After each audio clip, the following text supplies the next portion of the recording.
Shalom, salam sejahtera untuk kita semuanya. Bertemu kembali bersama dengan saya, Pendeta Daniel Siswanto. Kita akan melanjutkan pelajaran sekolah sahabat kita. Saudara, kita telah tiba di pelajaran yang ketiga di triwulan yang kedua di tahun 2025 ini. Satu pelajaran yang sangat penting, yang sangat menarik untuk kita pelajari. Pekan ini berjudul Gambaran dari Pernikahan. Namun sebelum kita mempelajari lebih lengkap, lebih dalam, mari kita tunduk kepala dan berdoa. Kita meminta agar kuasa Roh Kudus Tuhan mengurapi kita. Kita berdoa.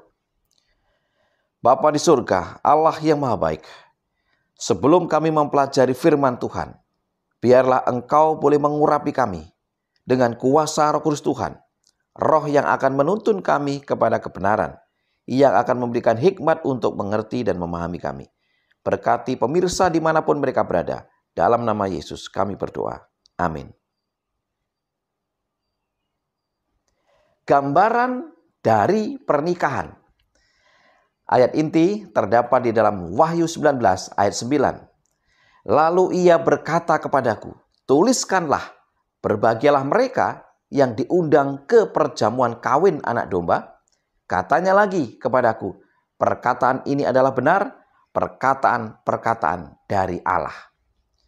Saudara, dalam struktur sastra kisah penciptaan di dalam kitab Kejadian, institusi pernikahan yang muncul di bagian ke-7 dari Kejadian 2 ayat 21 sampai dengan 24 sejajar dengan institusi Sabat yang muncul di hari ke-7. Di dalam Kejadian 2 ayat 1 sampai dengan 3. Kiasan pernikahan akan diulangi kembali dalam langkah awal umat Israel pada saat keluaran. Perjanjian antara Allah dan umatnya dipahami dalam istilah suami istri. Allah mengasihi umatnya, Ulangan 7 ayat 8, dan Israel seharusnya mengasihi Allah sebagai balasannya, Ulangan 6 ayat yang kelima. Kata Ibrani yada atau mengenal yang menggambarkan hubungan seksual intim dan pribadi antara suami dan istri, Kejadian 4 ayat 1, Kejadian 19 ayat 8, digunakan untuk merujuk kepada hubungan antara Allah dan umatnya. Mazmur 16 ayat 11, Yeremia 2 ayat 2 dan 3, Yeskiel 16 ayat 3 sampai dengan 32. Bagaimana pelajaran ini selengkapnya? Mari kita mulai. Di pelajaran hari Minggu, dengan judul Satu Daging. Pernikahan seumur hidup yang setia adalah yang ideal yang ditetapkan oleh Tuhan pada penciptaan umat manusia. Kejadian 2 ayat 23 sampai dengan 25. Sayangnya umat manusia yang jatuh merusak karunia mendasar ini dari Tuhan. Mengingat pentingnya yang kitab suci tegaskan tentang pernikahan, bukanlah suatu kebetulan bahwa institusi tersebut, yaitu pernikahan, selalu diserang tanpa henti. Bersamaan dengan hari Sabat, itu adalah salah satu dari 2 karunia yang dianugerahkan kepada kita di Taman Eden, dan keduanya dimaksudkan untuk menunjukkan kerinduan Tuhan untuk menjalin hubungan yang dekat dengan penciptanya, baik Sabat maupun pernikahan. Itu adalah gambaran bagaimana Allah ingin hubungan yang dekat dengan ciptaannya. Pernikahan, perpaduan karib dari 2 orang yang tidak sempurna, akan selalu menimbulkan ketegangan. Perkawinan antara gereja dan Kristus adalah perpaduan antara juru selamat yang sempurna dengan mempelai wanita yang sangat tidak sempurna.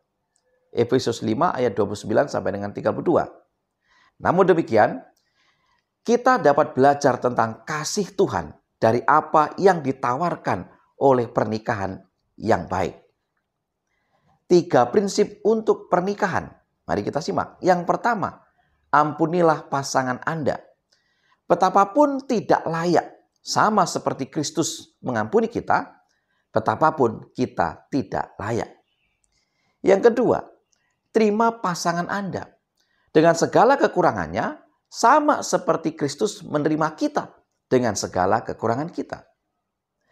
Yang ketiga, sama seperti Kristus mendahulukan kita daripada dirinya, tempatkan pasangan Anda mendahului diri Anda sendiri. Inilah 3 prinsip untuk pernikahan. Di pelajaran hari Senin dengan judul Mempelai yang Cantik. Saudara, dalam Yeskiel 16 menunjukkan kepada kita gambaran yang mencengangkan tentang perhatian Tuhan terhadap umatnya. Ketika Tuhan pertama kali menemukannya, tidak ada yang menganggapnya cantik. Dia ditolak di antara anak-anak lain, disingkirkan dengan harapan dia akan mati. Yeskiel 16 ayat 3 sampai dengan 4. Saat Tuhan mencurahkan perhatiannya padanya, dia menjadi cantik dan semakin cantik sampai dia menjadi pembicaraan dunia. Pada masa-masa awal raja-raja Ibrani, di bawah kepemimpinan Daud dan Salomo, hal ini sangat benar. Ratu Ethiopia bahkan melakukan perjalanan khusus untuk melihat kemegahan Israel bagi dirinya sendiri. Yeskiel 16 ayat 5 sampai dengan 14. Israel menjadi mempelai Allah yang cantik.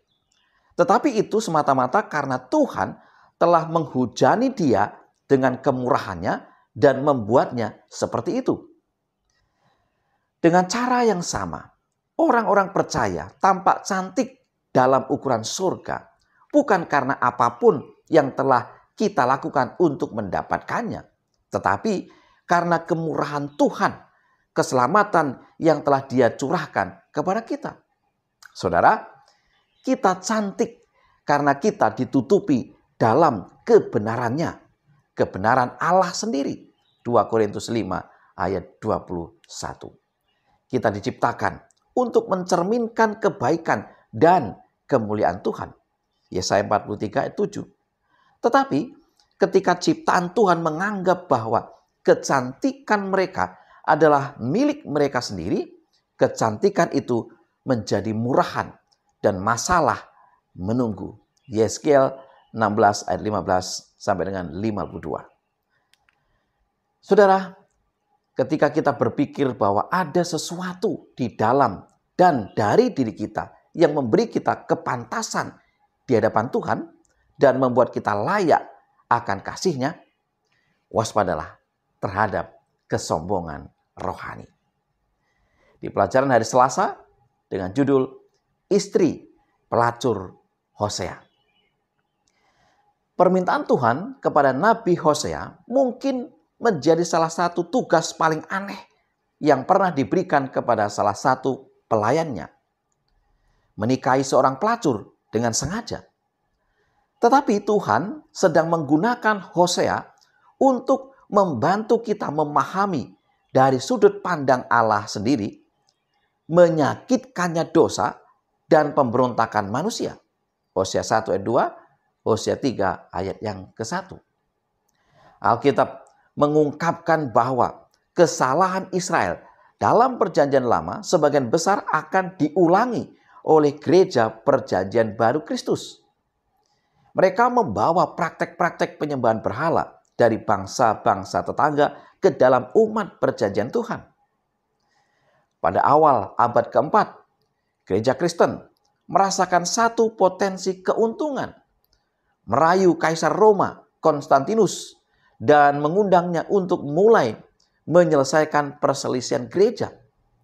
Dalam setiap kasus, umat Tuhan mengembara keluar dari hubungan mereka dengan Tuhan untuk menemukan solusi bagi masalah yang dirasakan. Tuhan tidak hanya mencoba menunjukkan kepada kita apa yang telah kita lakukan salah, tetapi bagaimana perasaannya. Mereka yang telah dikhianati oleh pasangannya dapat mulai memahami perasaan hancur dari ketidaksetiaan kita kepada Tuhan. Barangkali bagian yang paling menakjubkan dari kisah Hosea adalah sejauh mana nabi itu pergi untuk menebus istrinya yang tidak setia. Secara pribadi, Tuhan memanggil umatnya untuk keluar dari Babel. Wahyu 18 ayat 1 sampai dengan 4. Dia mengenal mereka secara dekat. Dia mengasihi mereka. Dan saat dunia menuju saat terburuknya, dia menawarkan harga penebusan yang telah dia bayarkan untuk membeli kita kembali dengan darahnya sendiri. Salib Kristus menunjukkan kepada kita betapa sungguh-sungguh Tuhan ingin menyelamatkan umatnya yang tersesat. Di pelajaran hari Rabu dengan judul Ishak dan Ribka. Kejadian 24 ayat 1 sampai dengan 4. Adapun Abraham telah tua dan lanjut umurnya, serta diberkati Tuhan dalam segala hal. Berkatalah Abraham kepada hambanya yang paling tua dalam rumahnya, yang menjadi kuasa atas segala kepunyaannya, katanya, "Baiklah, letakkan tanganmu di bawah pangkal pahaku, supaya aku mengambil sumpahmu demi Tuhan, Allah yang empunya langit dan yang empunya bumi, bahwa engkau tidak akan mengambil untuk anakku seorang istri dari antara perempuan Kanaan yang diantaranya aku diam. Tetapi engkau harus pergi ke negeriku dan kepada sanak saudaraku untuk mengambil seorang istri bagi Ishak, anakku." Saudara, masalah bagi Abraham adalah spiritual, bukan etnis. Itu adalah teologi atau teologis, bukan nasionalis. Abraham tahu betul kemerosotan moral praktek keagamaan orang Kanaan. Belum lagi pemujaan mereka terhadap dewa-dewa palsu.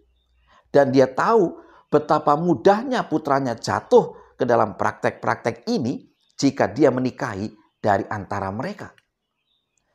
Pernikahan adalah tempat hadirat Allah.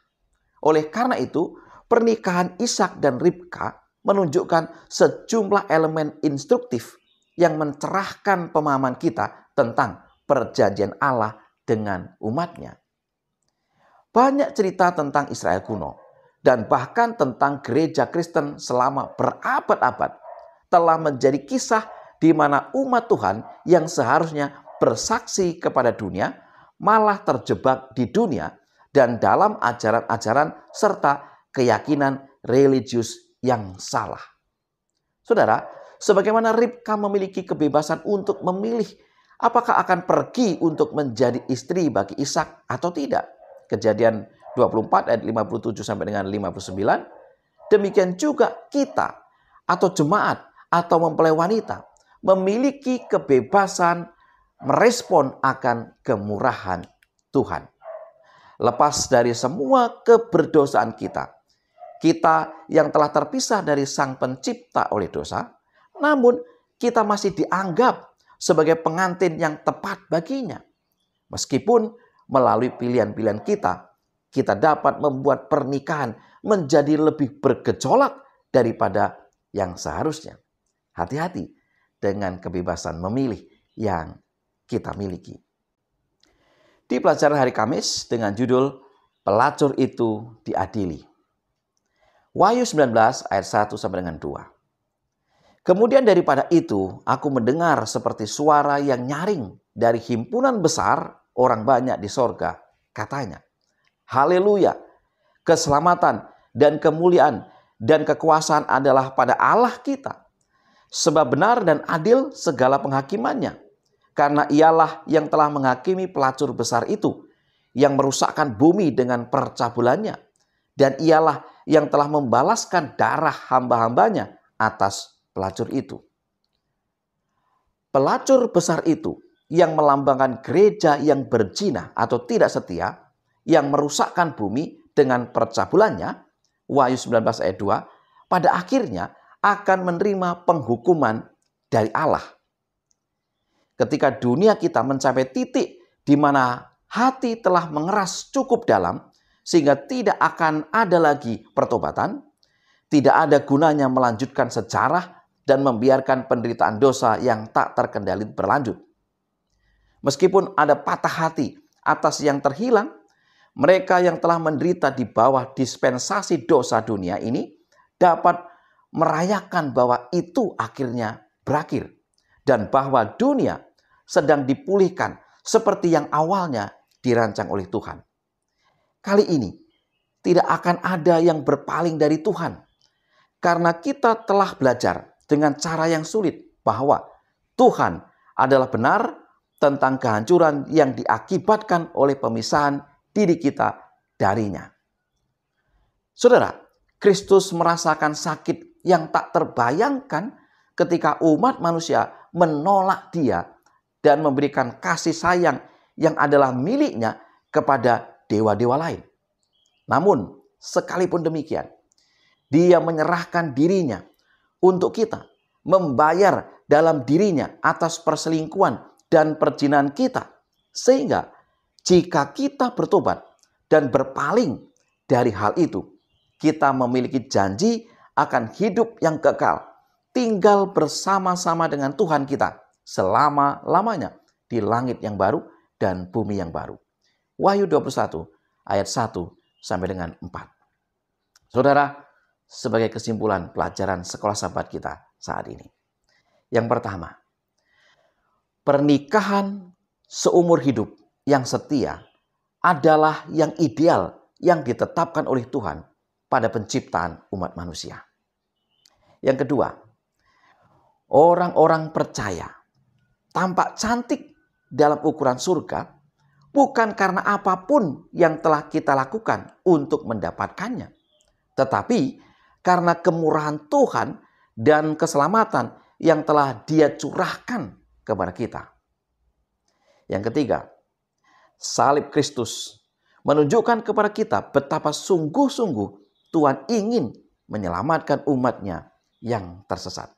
Yang keempat, sebagai jemaat atau sebagai mempelai wanita, kita memiliki kebebasan. Apakah kita mau merespon atau menolak kemurahan Tuhan? Yang kelima, pelacur besar itu yang melambangkan gereja yang berzinah atau tidak setia, yang merusakkan bumi dengan percabulannya, pada akhirnya akan menerima penghukuman dari Allah. Saudara-saudara yang dikasihi Tuhan, inilah pelajaran yang bisa saya bagikan. Semoga menambah pengetahuan kita, wawasan kita akan firman Tuhan melalui pelajaran sekolah sahabat kita. Mari kita tunduk kepala dan berdoa. Bapa di surga, Allah yang berkemurahan, kami memohon agar roh Tuhan mengurapi masing-masing kami. Demikian juga pemirsa dimanapun mereka berada. Sehingga kami mampu memahami dan mengerti akan firman ini. Kami boleh bertumbuh semakin hari semakin setia di dalam Tuhan. Dan pada akhirnya ketika Tuhan datang yang kedua kali, kami benar-benar menjadi mempelai wanita yang akan menikmati satu hubungan yang kekal bersama dengan Tuhan di sorga. Terima kasih ya Tuhan. Dalam nama Yesus kami berdoa. Amin. Saudara-saudara yang kasih Tuhan, sekali lagi terima kasih untuk kebersamaannya. Tetap di channel Catatan Dansis dalam mempelajari pelajaran sekolah sahabat. Mari kita terus menggali dan mempelajari akan firman Tuhan ini. Selamat belajar, selamat sahabat, dan Tuhan memberkati kita semuanya.